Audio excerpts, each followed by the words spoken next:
Aujourd'hui, j'aimerais vous partager un message que Dieu m'a mis à cœur. Et pour introduire, j'aimerais vous raconter un petit peu une petite expérience personnelle. Alors, s'il y en a qui ont vécu cela, vous allez me comprendre. Parfois, on est en famille. Et vous savez, quand on est en famille, tout le monde fait un petit peu ses activités. Et ma chère épouse, elle essaye de me dire quelque chose. Le problème, c'est que je suis tellement concentré sur ce que je fais, c'est qu'elle a beau parler, j'entends pas. Je vois des têtes qui acquiescent, donc je ne suis pas tout seul. Elle m'a parlé, j'étais avec elle, mais j'ai rien entendu. Bon, tous les hommes, vous pouvez confesser maintenant. Hein. Vous avez le droit de confesser. Pourquoi ? Parce qu'on est concentré. Et pourquoi je dis ça ? Parce qu'en fait, en réfléchissant, c'est exactement ce qui se passe parfois avec Dieu. On vit notre vie, on a même une vie spirituelle, on va à l'église, on prie à la maison, on regarde même des vidéos en lien avec la foi. Et pourtant, Dieu essaie de nous parler, mais on n'entend pas. Vous savez pourquoi ? Parce qu'on est focalisé ou concentré sur autre chose. Ah, ça marche maintenant. Et donc, du coup, ce que j'aimerais te dire ce matin, et ce que j'ai vraiment reçu de la part du Seigneur, c'est laisse Dieu te parler à nouveau. Laisse Dieu te dire quelque chose pour ta vie. Quand je dis laisse Dieu te parler à nouveau, je veux dire retrouver ton écoute de la voix de Dieu. C'est quelque chose qui n'est pas forcément acquis. On dit oui, mais moi, j'ai entendu Dieu me parler. Est-ce que vraiment tu as pris le temps pour Dieu ? En fait, le peuple d'Israël, il a vécu ça. Il était un peuple avec qui Dieu voulait avoir un contact. C'était son peuple. Il dit, vous serez mon peuple et je serai votre Dieu. Il y avait ce désir d'avoir un contact avec son peuple. Il leur avait donné le livre de la loi avec tous les préceptes que Dieu avait pour eux pour pouvoir l'adorer. Et bien qu'ils faisaient la plupart des choses qui étaient écrites, la Bible nous dit que le Seigneur avait beau envoyer des prophètes pour les avertir, ils n'écoutaient pas. Si vous lisez tous les prophètes, une chose commune à tous les prophètes, c'est un appel à revenir à Dieu. Et le résultat, c'est que bien souvent, le peuple n'est pas revenu à Dieu, n'a pas écouté. Non seulement ils n'écoutaient pas, mais en plus, ils se sont mis même à adorer d'autres dieux. C'est pourquoi Dieu, à un moment donné, il a dit « Stop, il faut que je réussisse à faire quelque chose, il faut que je réussisse à regagner leur attention. Il faut que je leur montre ce qui va se passer s'ils continuent sur ce chemin. » Donc, on sait très bien qu'il y avait cette chose que Dieu avait dit dès le début dans la loi, il a dit « Si vous ne m'écoutez pas, vous serez déportés, vous allez devoir aller vers d'autres nations, vous serez pris par d'autres nations. » Et alors que Dieu était sur le point d'agir contre le royaume du Juda, c'est le peuple d'Israël qui se retrouvait au sud, parce que le royaume du nord, ils avaient déjà été séparés. La Bible dit que dans tous les rois qu'il y a eu dans le royaume du nord, après Salomon, le royaume d'Israël était divisé en deux, il y avait le nord et le sud. Dans tous les rois qu'il y avait au nord, il n'y en a pas un qui était juste, il n'y en a pas un qui a suivi Dieu. Au sud, à Juda, il y en a à peu près la moitié des gens qui suivaient Dieu, mais il y en a qui ne suivaient même pas Dieu.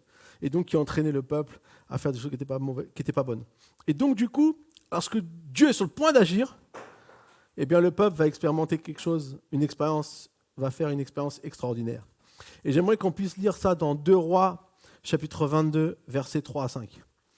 La 18e année de son règne, le roi Josias envoya dans la maison de l'Éternel Shaphan, le secrétaire, le fils d'Atsalia et petit-fils de Meshulam. Il dit « Monte vers le grand prêtre Hilkidja, qu'il ramasse l'argent qui a été apporté dans la maison de l'Éternel et que les gardiens de l'entrée ont récolté auprès du peuple. On confiera cet argent aux responsables chargés des travaux dans la maison de l'Éternel. » C'est alors que le grand prêtre Hilkidja, donc là on part au verset 8, c'est alors que le grand prêtre Hilkidja dit à Shaphan, le secrétaire, « J'ai trouvé le livre de la loi dans la maison de l'Éternel. » Hilkidja donna le livre à Shaphan et Shaphan le lut. Puis Shaphan, le secrétaire, alla faire son rapport au roi. Il dit, tes serviteurs ont ramassé l'argent qui se trouvait dans le temple et l'ont confié au responsable chargé des travaux dans la maison de l'Éternel. Puis Shaphan, le secrétaire, annonça au roi, le prêtre Hilkidja m'a donné un livre. Et Shaphan le lut devant le roi. À l'écoute des paroles du livre de la loi, le roi déchira ses habits. Le roi Josias avait fait récolter de l'argent pour entretenir la maison de l'Éternel, pour faire des travaux dans la maison de l'Éternel. Et cet événement qui va prendre place et qui va changer la vie du peuple, c'est qu'ils vont retrouver le livre de la loi. C'est quelque chose d'incroyable juste de se dire qu'ils avaient perdu le livre de la loi. En fait, c'est là où Dieu il a communiqué toutes les choses les plus proches, les plus importantes pour son peuple, à tel point qu'il s'était éloigné de Dieu que ce livre n'était même plus d'actualité, n'était même plus là. Donc, il se retrouve dans cette situation où Dieu amène le peuple à retrouver ce livre de la loi. Et là, on voit que le peuple faisait des rites, mais il n'était plus en connexion avec Dieu. Il n'était plus en connexion avec Dieu. Il n'était plus prêt à vraiment écouter ce que Dieu allait dire. Et pourquoi je dis ça ? Parce qu'en fait, c'est ce qui se passe dans notre vie. On peut vivre une vie chrétienne et perdre notre connexion à Dieu. On vient de temps en temps à l'église, on fait la prière le soir, on essaie de faire quelques bonnes actions, mais notre relation, notre communication, j'ai envie de dire, avec Dieu, elle est très faible, voire inexistante. Ça fait parfois longtemps qu'on n'a pas entendu Dieu nous parler personnellement. Pourquoi ? Parce que comme le peuple d'Israël, la connexion à Dieu n'était plus leur priorité. Dès qu'il y a des choses qui viennent se mettre dans ta vie et qui essaient de prendre la place de Dieu, eh bien Dieu a beau parler, il n'y a personne pour l'écouter. Mais ce qui va changer, ce qui va tout changer ici, c'est que Josias, il aimait Dieu. La Bible dit que c'était la 18e année de son règne. Vous savez à quel âge il est devenu roi ? Il est devenu roi à l'âge de 8 ans. À 8 ans, il est devenu roi, parce que son père, il n'a pas fait long feu, il n'a fait que 2 ans, puisqu'il a été, on ne sait pas, je crois qu'il a été tué par d'autres. Et donc, du coup, lui, il se retrouve à l'âge de 8 ans roi. Mais il aimait Dieu et il était obéissant à Dieu. Le problème, c'est que le peuple, tout le monde, même lui, il n'a pas connu ce qu'était vraiment de suivre Dieu. Parce qu'au bout de plusieurs générations, vous savez, si on s'éloigne de Dieu, ça a un impact non seulement sur nous, mais aussi sur nos enfants et les enfants de nos enfants, comme le dit la Bible. C'est pour ça que la Bible, dès le départ, dès le Deutéronome 6, il dit « Tu diras ça à tes enfants et aux enfants de tes enfants ». Vous connaissez le chant « La bénédiction ».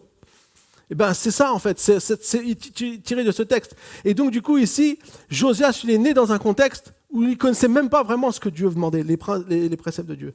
Il n'y avait pas cette communion avec Dieu. Et le fait d'avoir retrouvé le livre de la loi, Josias prend conscience de tout ce que Dieu avait dit par le passé et que le peuple n'avait pas écouté. C'est le déclic. Et parfois, nous, on a besoin d'un déclic. Peut-être que notre vie, on aime Dieu. Je ne dis pas qu'on n'aime pas Dieu. Parfois, on peut même aimer Dieu, mais des choses sont passées. Des événements ont pris place. Des situations, des circonstances. Et des choses sont mises entre nous et Dieu et on se retrouve déconnecté de Dieu. Et on ne l'entend plus nous parler. On n'a plus cette communion avec lui. Alors peut-être que le déclic, c'est ce que Dieu veut te dire ce matin. Je prie que pour ceux qui ont besoin, il y a un déclic. Il y a quelque chose qui change. Il y a une prise de conscience. Je crois aussi que dans la semaine qui vient, ça va être une semaine spéciale où Dieu va faire quelque chose de fort dans ta vie, où tu vas peut-être retrouver une communion plus intense avec Dieu. Parfois, Dieu nous parle, mais comme la vie aujourd'hui, on n'est pas toujours très dispo. Si tu mets du temps à part pour Dieu, eh bien, Dieu va te parler. Assis-toi, pose une question à Dieu et attends le temps qu'il commence à te parler. Je peux vous dire, ça ne prend pas très longtemps. Mais combien de fois on s'assoit, on pose une question à Dieu et on prend le temps pour Dieu? Pas souvent. Parfois, on parle à Dieu en coup de vent. Mais si on se pose, si on prend le temps, Dieu va nous parler. Pour la semaine des jeûnes et prières, c'est le moment d'activer ton écoute et développer ta relation profonde et intime avec Dieu. Active ta prise de conscience. Ok, oui Seigneur, je sais, ouais. Peut-être qu'il y a des choses qui sont dans ma vie qui ne sont pas bonnes, mais je sais, je suis conscient.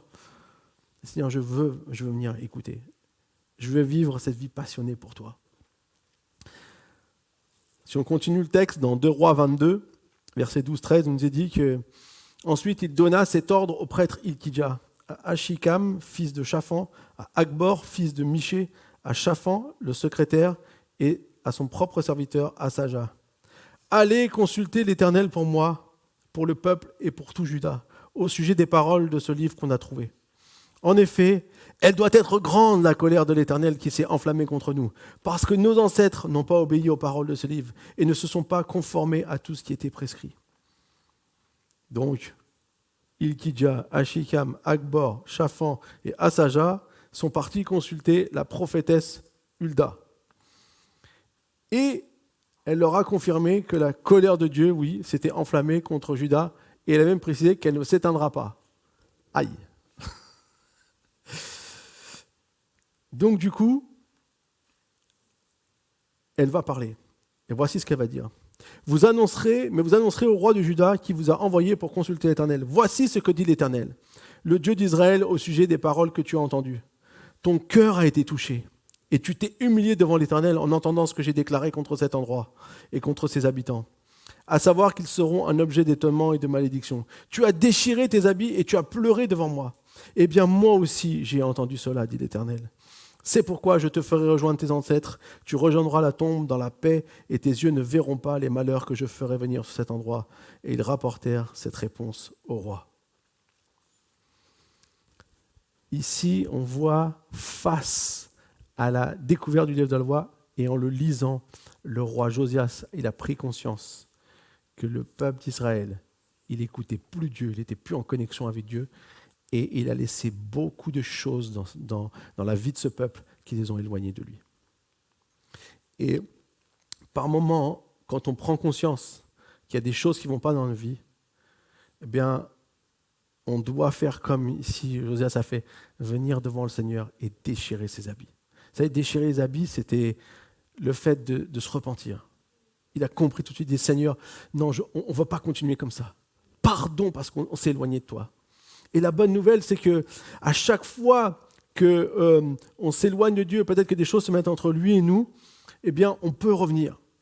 Parce que ce que le diable essaie de faire, c'est qu'il va emmener une petite chose. C'est une petite chose, ça commence à manquer ton temps avec Dieu. Par exemple, tu as prévu de prendre le temps avec Dieu, d'un seul coup, il y a quelque chose qui vient et ça commence à perturber. Ça peut même être des circonstances de la vie. Mais son but, c'est qu'à un moment donné, il y a tellement de choses entre toi et lui que tu t'es éloigné de lui. Parce que dès qu'il y a une chose qui vient se mettre entre toi et Dieu, la conséquence, c'est obligatoirement que tu t'éloignes un petit peu de Dieu. Pour rester proche de Dieu, c'est quelque chose de constant. Vous savez, Dieu avait demandé une chose. Dans le temple et dans la partie qu'on appelle la partie où il y avait vraiment la présence de Dieu, donc il y avait le Saint des Saints, là il y avait un rideau, mais devant il y avait ce qu'on appelle l'autel des parfums, qui devait être continuellement en action. Parce que c'est comme si Dieu voulait qu'il soit continuellement en connexion avec nous. Il y avait cette notion de feu perpétuel. C'était pour montrer, je veux être là toujours avec vous, je veux avoir cette connexion avec vous. Et bien nous, parfois, c'est pareil. Dans l'autel de notre cœur, on devrait avoir cette connexion continuelle avec Dieu. Et dès qu'on met quelque chose, ça commence à nous éloigner de Dieu. Petit à petit, on s'éloigne de Dieu. Et donc, vous savez, c'est comme l'anesthésie. Je ne sais pas si vous avez déjà été sur la table d'opération. Moi, ça m'est déjà arrivé plusieurs fois. Et là, on vous anesthésie. Alors, si c'est local, on vous met, on fait une piqûre à un endroit local. Si vous avez déjà été au dentiste, vous vous rappelez, on a l'impression qu'on a une bouche comme ça. Et donc, on ne sent plus rien. On nous fait quelque chose, on ne sent plus rien. Ben, en fait, des fois, c'est ça spirituellement. On est anesthésié spirituellement. On n'arrive même plus à sentir. On ne remarque plus qu'on est éloigné de Dieu. On vit notre vie chrétienne, mais on s'est éloigné de lui. Donc, après avoir eu le déclic, donc Josias va faire cet acte de repentance. Et vous savez ce que je trouve merveilleux dans ce qu'on a lu ? c'est qu'il va tout de suite consulter l'Éternel. C'est intéressant. La première chose qu'il fait, c'est d'aller consulter Dieu. Nous, des fois, la première chose qu'on fait, c'est on va se cacher. Quand on comprend qu'on a fauté, on n'a pas envie d'aller se retrouver devant Dieu. On dit, oh non, il va me saquer. Non, Dieu n'est pas comme ça. En fait, ce qu'il fait, c'est qu'il va dire, il faut qu'on aille écouter ce que Dieu veut nous dire. Ça fait tellement de temps qu'on n'est plus en connexion avec Dieu, qu'on fait n'importe quoi. Il faut qu'on aille écouter ce que Dieu veut nous dire. Alors, j'ai envie de dire que la réponse de Dieu, elle est, comme on dit en français, mi-figue, mi-raisin. Hein, c'est qu'il dit, non, mais ce que j'ai prévu, ça va arriver. La colère ne s'éteindra pas. En fait, si Dieu fait ça, ce n'est pas parce qu'il est mauvais avec son peuple. C'est parce qu'il veut vraiment le regagner pleinement. Mais ça, c'est autre chose. Mais par contre, ce qu'il a vu, c'est le cœur de Josias. Et c'est ça qui est important. Il a vu le cœur de Josias et il va lui dire, parce que tu as été touché, parce que ton cœur a été touché, tu t'es ému devant l'Éternel, en entendant ce que j'ai déclaré contre cet endroit et contre ses habitants, à savoir qu'ils seront un jour un objet d'étonnement et de malédiction, tu as déchiré tes habits et tu as pleuré devant moi. Eh bien, moi aussi, j'ai entendu cela. Le Seigneur, il nous entend. Quand on vient et qu'on vient devant lui et qu'on cherche et qu'on le cherche, il entend aussi. Il veut nous parler, mais il veut aussi nous entendre. Il veut comprendre que ce que Josias a vraiment fait de tout son cœur, ça a touché aussi le cœur de Dieu. Dieu ne prend pas plaisir à la colère et à la correction, il le fait simplement dans notre intérêt. Mais quand on manifeste la repentance, quand notre cœur est touché, eh bien ça touche le cœur de Dieu. Ça rend Dieu sensible. Vous savez, Dieu, il est un Dieu plein de bonté, lent à la colère, riche en miséricorde. C'est ce que nous dit la Bible. Et ça, c'est qui il est. C'est pour ça qu'à chaque fois que peut-être tu te rends compte qu'il y a quelque chose dans ta vie qui t'a éloigné de Dieu, lorsque tu reviens à lui, Dieu ne va pas te dire « Ah, voilà, enfin !» Tu ne vas pas arrêter de faire ces choses. Non, il va dire « T'es touché, mais je suis là. Mais oui, moi aussi, je t'entends. Je sais que peut-être ça n'a pas été difficile, ça n'a été pas facile pour toi. Peut-être que dans toutes ces années, il y a eu tellement de choses, on t'a combattu, on t'a fait des choses, et tout ça, je sais peut-être que c'est dur pour toi, mais je suis là. Je suis prêt à t'aider maintenant à renouer cette connexion entre toi et moi. Grâce à l'attitude sincère, authentique de Josias, Dieu va même reporter la sentence. Il va lui dire, parce que tu as eu ce cœur touché, parce que tu as eu un cœur vrai, eh bien toi, tu ne connaîtras pas tout ça. Il y a un autre roi dans la Bible qui a aussi manifesté la repentance. C'est David. Pour le coup, lui, c'était plus cash son problème. Ce n'était pas qu'il a grandi dans un environnement qui n'a pas vraiment connu Dieu. Lui, c'était plutôt... il a vraiment commis le mal délibérément. Il a commis un adultère, et pour le cacher, il a commis un meurtre. Donc la note est salée. Hein, on va dire là, nous on est bien. On n'a jamais fait ça. Pas comme ça. Pour autant, Dieu va l'interpeller avec le prophète Nathan. Et quand Dieu va l'interpeller, eh bien David va se repentir. Il ne va pas essayer de se défausser, de se débiner. Il va reconnaître vraiment ce qu'il a fait. Et dans le psaume 51, ce psaume m'a vraiment, ces derniers temps, j'ai étudié un peu vraiment plus en profondeur et m'a beaucoup parlé. On l'a vu aussi, on a fait un matin dans la prière. Et psaume 51, j'aimerais vous lire quelques petits extraits parce que ce serait un peu long de tout lire. Mais j'aimerais qu'on puisse lire déjà les premiers versets. « Ô Dieu, fais-moi grâce conformément à ta bonté, conformément à ta grande compassion. Efface mes transgressions, lave-moi complètement de ma faute et purifie-moi de mon péché, car je reconnais mes transgressions et mon péché est constamment devant moi. » Ici, c'est la première étape, j'ai envie de dire. David prend conscience de son péché et il dit « Mon péché est constamment devant moi. » Vous savez, quand on se sent coupable, quand on plaide coupable, eh bien, on n'arrive pas à se sortir de la tête. C'est quelque chose qui est là et on se rend compte à quel point on a mal fait. Parfois, on est éloigné de Dieu, on fait des choses et puis on est tellement déconnecté qu'on a un peu créé une insensibilité. Mais quand Dieu vient nous montrer ce qui ne va pas, là on est, ok Seigneur, je reconnais. Et ce péché constamment devant nous, c'est pas pour nous détruire, c'est pas l'objectif de ça, c'est que ça nous pousse à pouvoir vraiment entrer dans la repentance. Que ça nous pousse vraiment à pouvoir faire ce qu'il faut pour pouvoir entrer complètement dans la repentance. Ensuite, il dit, purifie-moi avec l'hysope et je serai pur. Lave-moi et je serai plus blanc que la neige.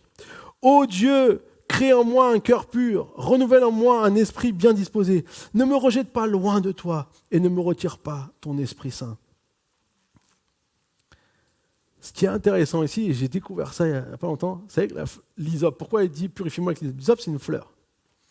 Mais cette fleur, elle a une particularité. C'est qu'elle va se créer elle-même sa protection contre des attaques extérieures. C'est-à-dire les maladies et tout ça. Elle a, entre guillemets, sa propre défense. Et des fois, on est obligé de mettre des insecticides, toutes sortes de choses pour que les choses se posent bien. Elle crée ses propres forces. Donc quand David il dit ça, en fait, il dit « Purifie-moi comme l'hysope » parce qu'en fait, c'est une fleur qui est considérée comme pure parce qu'elle est protégée des choses mauvaises qui pourraient la nuire. Et donc, du coup, il veut dire à Dieu, Seigneur, c'est le symbole de la pureté et une pureté qui demeure. Moi, je veux être comme ça. Je veux plus être cet homme qui, par ses désirs qui sont mauvais, s'est laissé entraîner à faire des choses qui sont mal. Je veux être cet homme maintenant qui est pur devant toi. Je veux être cet homme qui fait les choses qui sont justes. Et c'est pourquoi David va aussi prier Dieu, crée en moi un cœur pur. Crée en moi ce cœur qui ne va pas se laisser prendre à chaque fois. Renouvelle-moi un esprit bien disposé. Pourquoi il dit renouvelle ? Parce qu'il a été cet homme. Il a été cet homme qui était bien disposé. Il a été cet homme qui avait cette connexion avec Dieu forte, à tel point que même quand le roi Saül avait des tourments, c'est lui qui venait jouer de la harpe et son esprit était apaisé. Parce qu'il avait l'Esprit de Dieu sur lui et que son esprit... Et il dira même après, ne me rejette pas loin de toi, ne me retire pas ton Esprit Saint. Parce qu'il sait ce que fait l'Esprit Saint. Il l'a goûté, il l'a expérimenté. Et ça, c'est sa prière de repentance. Quand on rentre dans la repentance, oui, il y a le péché qui est devant nous, mais il y a cette notion de dire, Seigneur, crée en moi un cœur pur. Il y a ce désir qui doit être là. Ce désir fort, cette chose de dire je veux vivre de manière pure. Et puis, ça ne s'arrête pas là. Parce qu'il va dire ô Dieu de mon salut, délivre-moi du sang versé, et ma langue célébrera ta justice. Seigneur, ouvre mes lèvres, et ma bouche proclamera ta louange. Seigneur, si tu avais voulu des sacrifices, je t'en aurais offert. Mais tu ne prends pas plaisir aux holocaustes. Les sacrifices agréables à Dieu, c'est un esprit brisé. Ô Dieu, tu ne dédaignes pas un cœur brisé et humilié. En fait, ici, ce qu'on voit, c'est que dans la première partie, David dit « Délivre-moi du sang versé et ma langue célébrera ta justice. Ouvre mes lèvres et ma bouche proclamera ta louange. » C'est ce que David faisait. Il s'engage à refaire ce qu'il faisait. Peut-être que cette chose était un peu sorti de sa vie. Peut-être qu'il a été un peu détourné de ces choses. Et donc, il s'engage à nouveau à faire ce qu'il faisait pour Dieu, à louer et à célébrer la justice de Dieu. La repentance, et on va la voir dans un instant, va amener aussi un engagement. Vraie repentance, ça amène toujours un engagement. Et puis, surtout, sa révélation, qui moi je crois est la plus forte, c'est ce qu'il dit à la fin de ce psaume, il partage le secret. Ce qui est important, c'est un cœur brisé et humilié. Si on a ce cœur brisé et humilié, vous savez, c'est pas juste se dire « Oh, je suis vraiment pas bien ». Non, c'est pas ça. Un cœur brisé, c'est reconnaître qu'on a besoin de Dieu. Jésus dira dans les béatitudes « Heureux les pauvres en esprit ». Il ne dit pas les gens pas intelligents, hein. Il dit ceux qui reconnaissent qu'ils ont besoin de Dieu. Quand tu penses que tu n'as pas besoin de Dieu, quand tu penses que tu es là, tu n'as pas besoin de Dieu. Mais quand tu as un cœur brisé, un cœur humilié, un cœur humble, tu sais que tu as besoin de Dieu. Et David, comme nous, comme Josias, on est tous des pécheurs. Et on aura toujours besoin de Dieu. Mais c'est notre état d'esprit qui compte, ce qui on est. Dans notre vie, on va toujours faire face au péché, mais on va échouer. Sur la route de notre vie avec Dieu, on va échouer parfois. Mais le secret pour tenir dans la durée, le secret pour garder une vie passionnée pour Dieu, c'est d'avoir un cœur brisé et humilié. Le pire, c'est quand on pense qu'on est meilleur, qu'on est cela. C'est exactement ce qui s'est passé avec les religieux de l'époque de Jésus. Ils pensaient qu'ils étaient des super spirituels. Et Jésus les a pointé tous leurs dysfonctionnements. Et si Jésus viendrait dans notre vie, il viendrait dans ma vie, il pourrait pointer plein de dysfonctionnements. Mais il y a la grâce de Dieu. C'est pour ça que si j'ai un cœur brisé, humilié, je vais faire appel à la grâce de Dieu. Et le Seigneur, comme il a dit à Josias, j'ai entendu que tu avais un cœur brisé, un cœur qui était touché, un cœur qui s'est humilié. La deuxième chose vraiment que je voulais partager aujourd'hui, premier c'était le déclic, le deuxième c'est la repentance. Quelles sont les choses ou les péchés qui t'ont éloigné de Dieu? Si tu en es conscient, sois prêt à t'humilier devant Dieu parce que c'est ce qui va toucher le cœur de Dieu. C'était le cas pour Josias, c'était le cas pour David. Ce sera le cas pour toi. Dieu est touché quand tu te repens. Et je crois qu'on a besoin de développer ce style de vie. Vous savez, des fois on se dit, oh, moi, je fais rien de très très mal. On aime bien être dans la moyenne. Pas trop mauvais, mais on n'est pas trop bon quand même parce on se dit qu'il y a toujours meilleur que nous, donc on se met dans la moyenne, on est bien. Mais c'est pas ça que Dieu veut. Ce que Dieu veut, c'est que tout ce qu'il a pour toi, il veut que tu puisses grandir, que tu puisses évoluer, que tu puisses découvrir encore plus de choses de lui, que tu puisses te nourrir de lui, puisque tu puisses vivre une vie encore toujours plus proche de lui. Donc ça passe par reconnaître. Allez, peut-être, vous savez, plus je grandis dans ma foi avec Dieu, plus je découvre mes péchés. Ce qui était peut-être un petit péché, enfin, quand je pensais que j'avais quelques péchés, plus je grandis avec Dieu, je me rends compte que j'en ai beaucoup plus, parce que ma connaissance de Dieu grandit. Et plus tu connais Dieu, plus tu te rends compte, en fait, tout ce que tu fais mal. Au début, tu connais un petit peu, donc tu vois certaines choses. Plus tu grandis, tu vois plus de choses. C'est pas pour ça que Dieu ne nous aime pas, Dieu nous a aimés, on était pécheurs. Donc on ne va jamais gagner, mériter l'amour de Dieu. Par contre, en grandissant, on va dire, Seigneur, je veux vivre une vie qui t'honore. Je veux vivre une vie pure, je veux avoir un cœur pur. Je ne veux pas me laisser prendre par toutes ces choses. On est dans un combat dans ce monde en permanence. Mais la grâce de Dieu, c'est ce qui va nous donner la force pour pouvoir vaincre. C'est la force pour pouvoir avoir le dessus. Et donc du coup, on a besoin de vivre cette vie en repentance. Comme Josias a fait, comme David a fait. Alors on va lire un peu plus loin dans 2 Rois 23, versets 1 à 4. Le roi Josias fit rassembler vers lui tous les anciens de Juda et de Jérusalem. Puis il monta à la maison de l'Éternel avec tous les hommes de Juda et tous les habitants de Jérusalem, les prêtres, les prophètes et tout le peuple, du plus petit jusqu'au plus grand. Il lut devant eux toutes les paroles du livre de l'Alliance qu'on avait trouvé dans la maison de l'Éternel. Le roi se tenait sur l'estrade et il conclut une alliance devant l'Éternel. Il s'engagea à suivre l'Éternel et à respecter ses commandements, ses instructions et ses prescriptions de tout son cœur et de toute son âme, en mettant en pratique les paroles de cette alliance écrites dans ce livre. Et tout le peuple s'engagea dans cette alliance. Le roi ordonna au grand prêtre Hilkija, aux prêtres adjoints et aux gardiens de l'entrée de sortir du temple de l'Éternel tous les ustensiles qui avaient été fabriqués pour Baal, pour Astarté et pour tous les corps célestes. Il les brûla à l'extérieur de Jérusalem, dans les champs, dans la vallée du Cédron, et en fit porter la poussière à Béthel.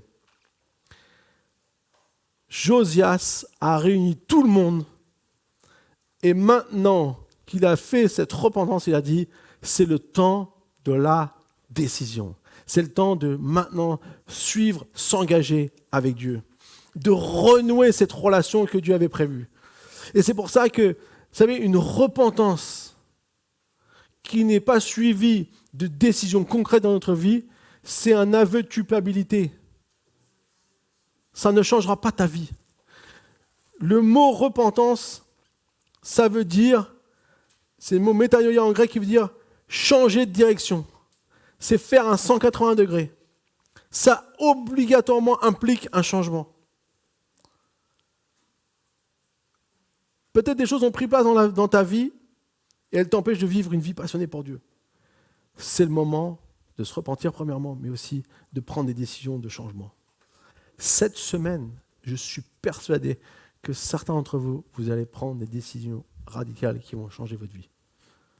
Ça va être comme un nouveau départ. Ça va être comme quelque chose qui va nous pousser vers l'avant. Et on va pouvoir passer dessus certaines choses. Josias, il va faire un travail. Si vous lisez l'histoire, là, je vous ai juste lu le premier truc qu'il a fait. Mais en vérité, tout le chapitre, pratiquement tout le chapitre 23, c'est tout ce qui va détruire et brûler. Ah, ils ont fait des feux, hein. Ils auraient pu faire un barbecue, là. Josias va se mettre à la chasse de tous les prêtres qui adoraient des faux dieux, des objets, des ustensiles, des autels qui ont servi à détourner le peuple, à servir d'autres dieux. Un poteau sacré notamment. Il va démolir les logements des prostituées qui servaient au culte d'Astarté. Il va rendre impur Tophet, qui était un endroit où on faisait des sacrifices humains. Il a brûlé tout ce qui était un objet de tourment pour le peuple. Il n'a rien laissé en place qui pourrait être une source d'éloignement du peuple.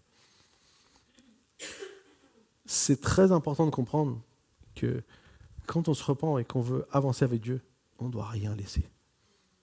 Si tu laisses une petite chose, elle aura, même si elle est petite, elle aura le pouvoir peut-être de réussir à te détourner un petit peu. Comment ça nous?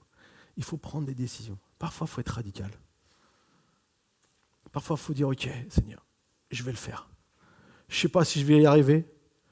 Je ne sais pas aujourd'hui si j'ai la force de faire tout ça, mais je veux prendre des décisions. Et quand vous prenez des décisions, que vous demandez au Saint-Esprit de vous aider, je peux vous garantir qu'il va vous aider.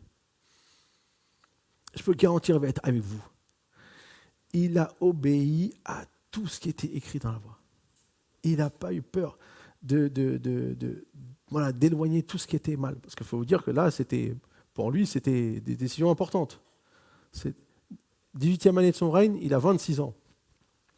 Il a 26 ans et il réalise que toute sa vie, bien qu'il aimait Dieu, la Bible nous dira qu'il était obéissant à Dieu, mais il a réalisé que tout ce que son peuple faisait, il y avait tellement de choses qui étaient mal, et maintenant il dit, c'est fini, maintenant on va se mettre en droit avec Dieu. Est-ce que tu es prêt à prendre des décisions radicales? C'est dur parfois. On n'a pas envie. Si tu n'as pas envie, c'est normal. Rassure-toi, c'est pas juste toi. Personne n'a envie de faire des décisions radicales de changement dans une vie. J'ai jamais envie. Mais si on le fait, si on choisit de le faire, la conséquence et ce que Dieu a prévu pour nous va être incroyable. Il va changer la vie du peuple d'Israël de manière incroyable.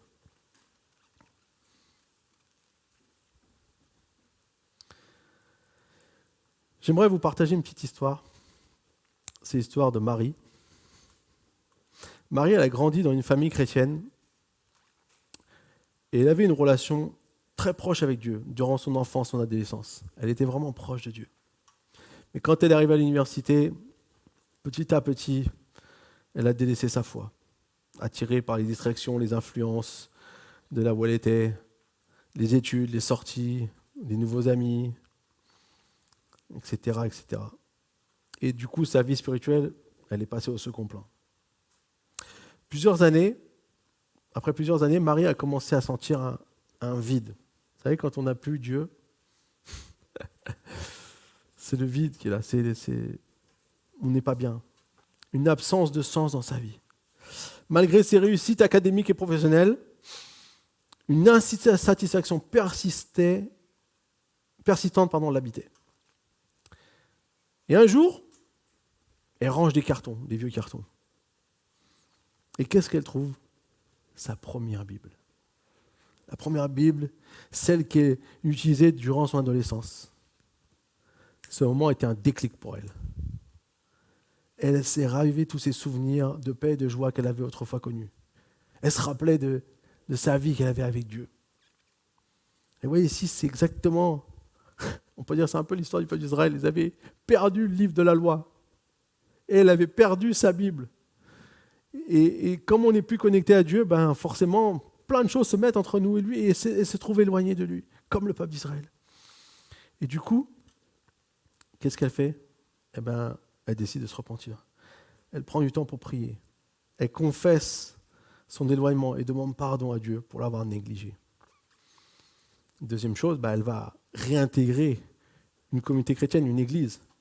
Elle a cherché une église locale où elle pouvait se sentir accueillie, soutenue. Et elle a commencé à assister régulièrement aux réunions et au partage en petits groupes. Puis forcément, sa relation avec Dieu a commencé à revivre. C'est comme quand on ravive le feu. Au début, c'est une toute petite flamme, puis petit à petit, si vous mettez du bois, ça commence à devenir plus grand. Et elle a commencé à lire la Bible. Elle a instauré une routine de lecture des Écritures. Elle a cherché à approfondir sa compréhension et à renforcer sa relation avec Dieu. Et puis finalement, elle a eu à cœur de s'impliquer dans des activités de bénévoles au sein de son Église. Elle a offert son temps et ses compétences pour aider les autres à vivre sa foi de manière concrète. Elle a fait notamment des œuvres sociales. Et aujourd'hui, Marie elle témoigne de la transformation profonde qu'elle a vécue en revenant à Dieu. Elle a retrouvé cette paix. Vous savez, Dieu veut nous donner sa paix, un but pour la vie. Et elle encourage tous ceux qui sont éloignés à ne pas hésiter à revenir, affirmant que Dieu est toujours prêt à accueillir. Dieu est toujours prêt à accueillir. Il est tellement heureux. C'est l'histoire du fils prodigue. Il est parti loin, il a fait n'importe quoi. Mais quand il revient, le père, il a les bras comme ça. Il dit, viens mon fils. Lui dit, non, je ne suis pas digne, Mais non, t'es mon fils. Il lui met ce plus bel habit, il fait la fête. Il honore son fils qui est revenu. Parce que Dieu honore lorsqu'on revient à lui.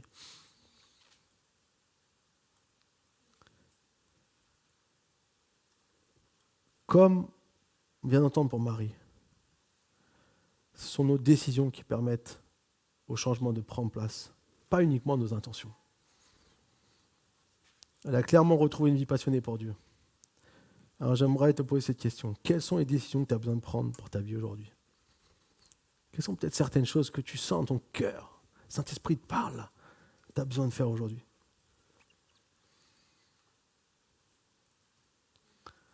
Je te laisse avec le Saint-Esprit. 2 Rois 23, on continue, verset 21. Et c'est la dernière partie pour ce matin. Ensuite, le roi donna cet ordre à tout le peuple. Célébrez la Pâque en l'honneur de l'Éternel, votre Dieu, conformément à ce qui est écrit dans ce livre de l'Alliance.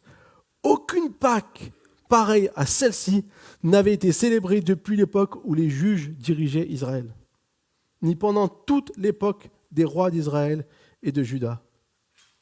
Ce fut là la 18e année du règne de Josias qu'on célébra cette Pâque en l'honneur de l'Éternel à Jérusalem. Moi, ça m'a marqué qu'ils ont célébré la Pâque. La Pâque, c'est quoi ? C'est le fait de célébrer que Dieu a libéré le peuple d'Israël de l'esclavage d'Égypte et surtout qu'il les a protégés pendant qu'il y avait l'ange de la mort qui passait. Ils avaient mis du sang au-dessus de leur porte et ils ont été protégés alors que les Égyptiens ont subi la malédiction. Et le but pour le peuple d'Israël, c'était de se rappeler que Dieu les avait libérés d'Égypte et les avait sauvés. C'est déjà une image de ce que Jésus allait faire un jour par son sang, lui, l'agneau qui a été sacrifié. Mais du coup, c'était pour eux un événement tellement important. Et là, ce jour-là, parce que tout le monde s'est reconnecté avec Dieu, la Bible dit qu'aucune Pâque n'avait été célébrée comme ça depuis l'époque des juges. On parle de plus de 1000 ans. Peut-être, 1000 ans, un peu plus de 1000 ans. C'est une période de temps incroyablement longue. Pourquoi ? Parce qu'il y avait tout le peuple et Josias qui étaient reconnectés à Dieu. Et il y avait ce partage-là, ce moment de célébration, c'était vraiment ce partage où ils pouvaient à nouveau se retrouver ensemble.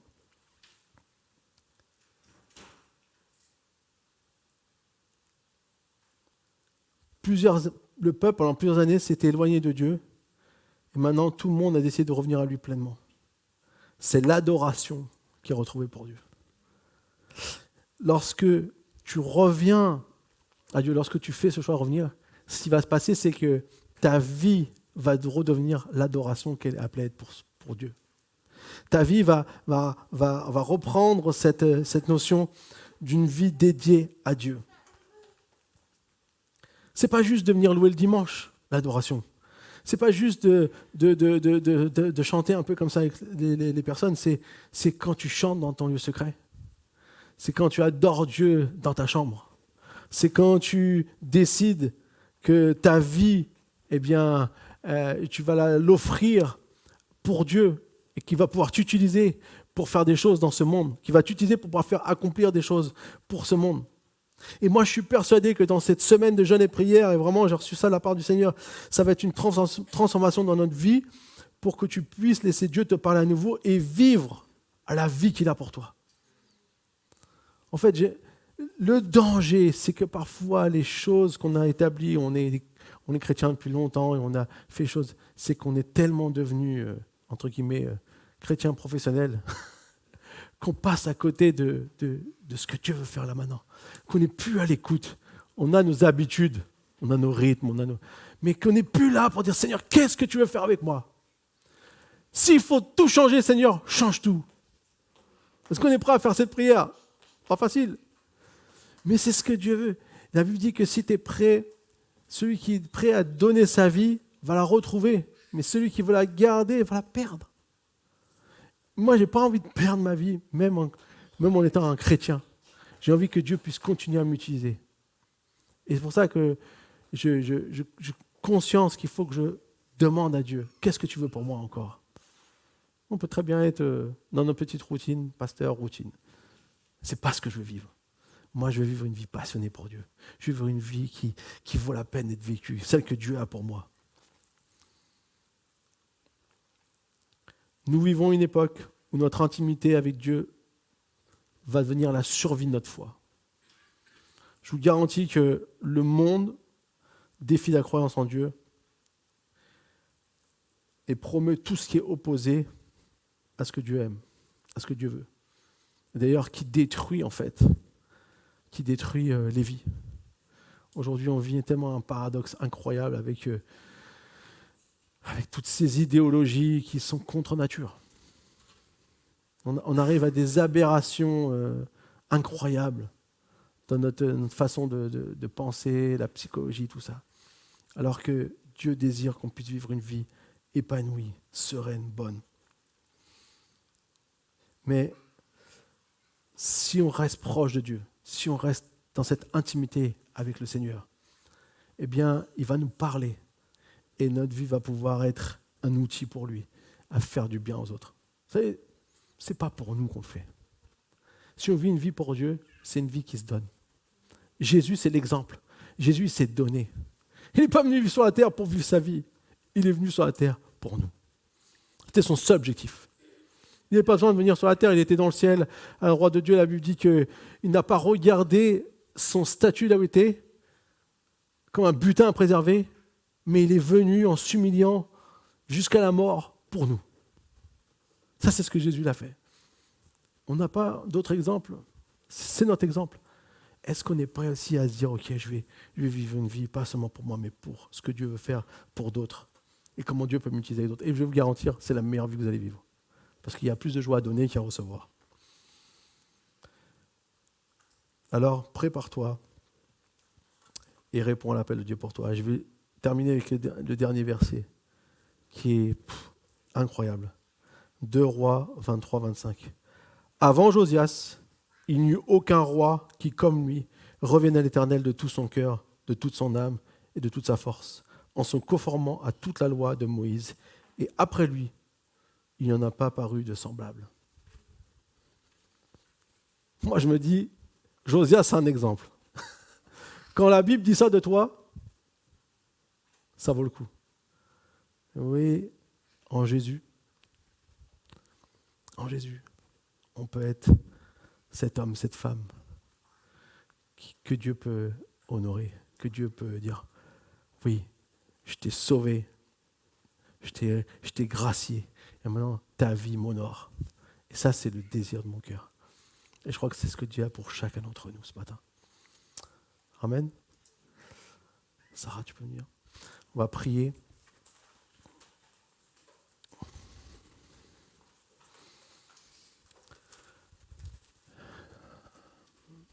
J'aimerais vraiment vous encourager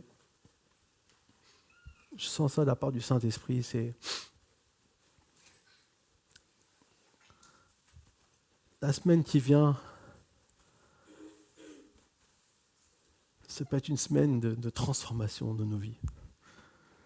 Notre église, on s'appelle l'église Imagine, c'est notre slogan, c'est transformer des vies, impacter les nations. On a besoin que nos vies soient transformées pour pouvoir aller toucher le monde entier. Parce qu'on croit que c'est ce que Dieu nous a appelés à faire en tant qu'église. Et je crois que cette semaine qui vient, ça va être une semaine pour aller en profondeur, connecter avec Dieu, écouter ce qu'il a à nous dire, le laisser toucher nos cœurs au plus profond de notre être. Alors j'aimerais vraiment, s'il y en a certains peut-être qui vous hésitez encore, vous disiez « Oh, jeûner, c'est pas pour moi », faites ce que vous pouvez faire. Je donne jamais de consignes de ce qu'il faut faire. C'est faites ce que Dieu vous met à cœur de faire. Demandez au Seigneur. Si vous n'avez jamais jeûné, jeûnez un repas par jour. Jeûnez quelque chose. Mais investissez-vous, que toute l'Église on puisse s'investir dans ce temps de jeûne. Dans ce temps où je crois que Dieu va nous façonner, Dieu va nous parler, Dieu va nous amener à découvrir quelque chose de puissant pour notre vie. Et peut-être si ce matin, tu sens que tu as besoin de ça. Engage-toi. Engage-toi avec le Seigneur. Je ne vais pas demander de lever la main ce matin, c'est un engagement entre toi et le Seigneur. Mais fais-le dans ton cœur. Et tiens ta parole. Va jusqu'au bout. Et tu verras que Dieu va se réjouir de ton engagement. Va se réjouir de toi. Va se réjouir de ce que tu as décidé de faire dans ton cœur. Et il va te parler à nouveau. Il va te parler pour des choses qu'il veut faire dans ta vie, pour des choses que tu as besoin de te repentir, de demander pardon et de revenir, mais aussi pour ce qu'il veut faire avec toi, les projets qu'il a pour toi, les choses qu'il a préparées d'avance pour que tu puisses les vivre. C'est ce que Dieu va te parler aussi. Seigneur Jésus, ce matin, je viens humblement. Seigneur, moi aussi, Seigneur, je veux que tu continues à me parler dans cette semaine, Seigneur.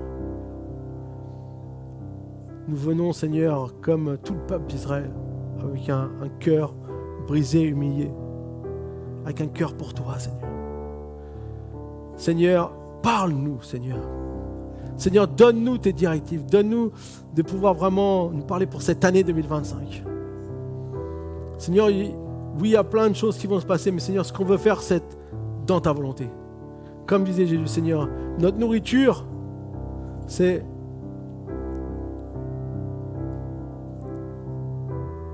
faire la volonté de celui qui nous a envoyés et d'accomplir son œuvre.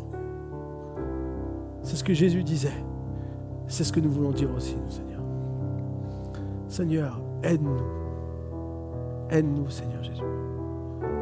Que ta grâce, Seigneur, vienne sur chacun d'entre nous. Seigneur, pardon pour nos fautes.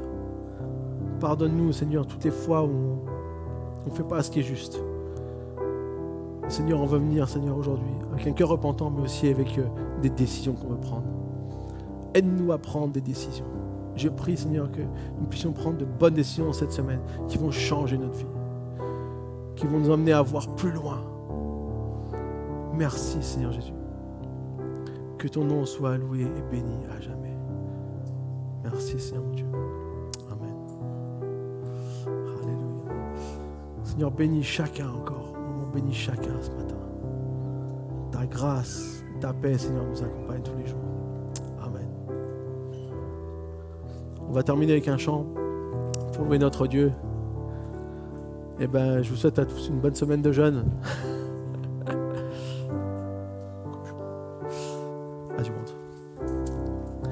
Comme tu veux. Et du coup, vraiment que ça puisse être un temps spécial. Et je sais que Dieu va vous parler. Je suis convaincu dans mon cœur. Amen.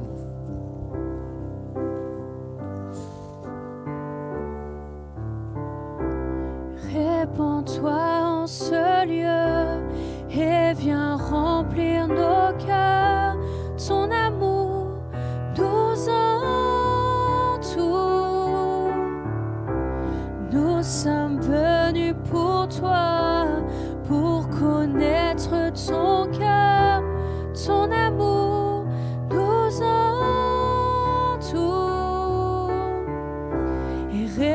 Répands-toi en ce lieu et viens remplir nos cœurs.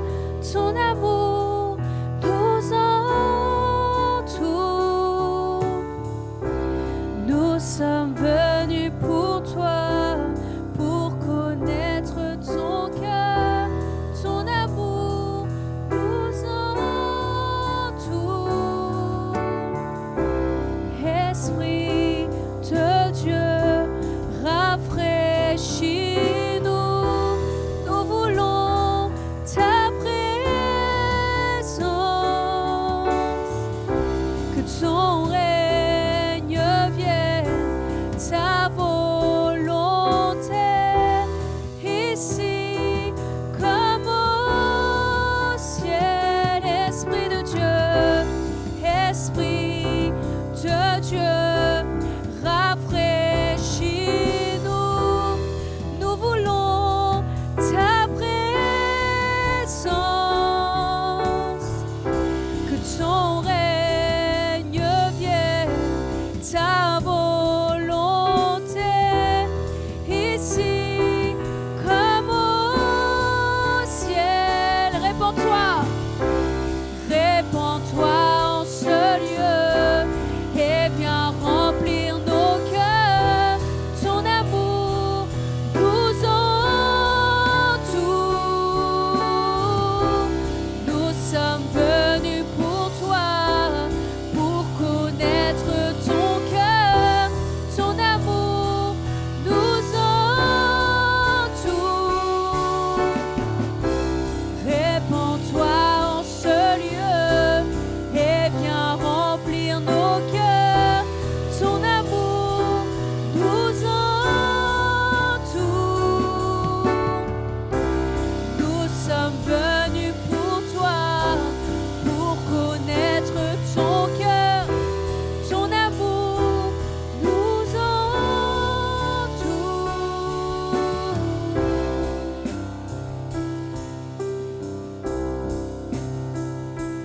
Ton amour. Alléluia. Je vous souhaite à chacun un bon temps de jeûne et on se retrouve aussi vendredi soir pour une soirée maison de prière ici en présentiel à 20h. Bonne semaine.